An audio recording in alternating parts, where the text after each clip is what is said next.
Hello bachon, let's read the question. The question says these questions are based on the following situation. Choose the correct option from those given below. Order of a reaction is an experimental determined quantity. It may be zero, positive, negative, and fractional. It is obtained by several methods. One such method is by varying the concentration of only one reactant, keeping the concentration of others constant. In the chemical reaction A to B, the rate of reaction doubles on increasing the concentration of A 4 times. The order of reaction with respect to A is option A 0, option B 0.5, option C 1, option D 2. First of all, let us check the key concept of the question. The key concept of this question is that for a reaction, suppose एक reaction है जहाँ पे A से हमारा product बन रहा है, तो और रेट जो है वो है, रेट लॉ जो है वो है k a to the power x। तो यहाँ पे जो ऑर्डर होगा रिएक्शन का वो होगा इक्वल्स टू x, यानी ऑर्डर ऑफ रिएक्शन जो होता है वो होता है power sum of power of concentration terms. अगर कॉन्सेंट्रेशन टर्म ये मोर देन वन है तो सम ऑफ पावर्स होगा, अदरवाइज एक ही है तो उसकी पावर के इक्वल होगा। Sum of powers of concentration terms of reactant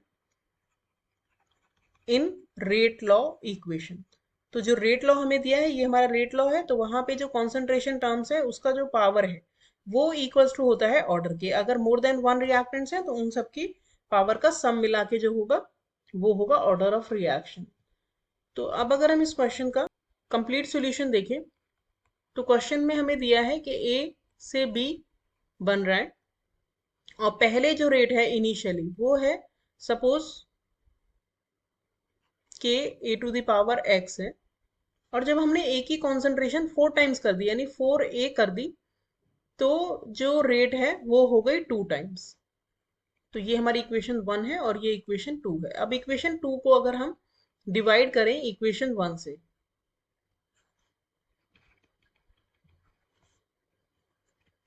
तो हमारे पास क्या आएगा, 2/1 आ जाएगा क्योंकि यहाँ पे कुछ रेट नहीं है और यहाँ पे जो रेट है उसका ट्वाइस है 2 में, is equals to k 4a to the power x by k to sorry a to the power x। तो यहाँ पे k से k कैंसिल हो गया, 4 टू द पावर x बचा, a to the power x जो था नीचे भी a to the power x था तो ये भी कैंसिल हो गए।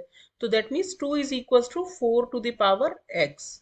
तो यहाँ पे x क्या हो गया, हाफ। कि अगर हम 4 की वैल्यू हाफ 4 की पावर हाफ रखेंगे यानी अंडर रूट 4 करेंगे तो it will be equals to 2, यानी x हमारा आ गया equals to half, half means 0.5।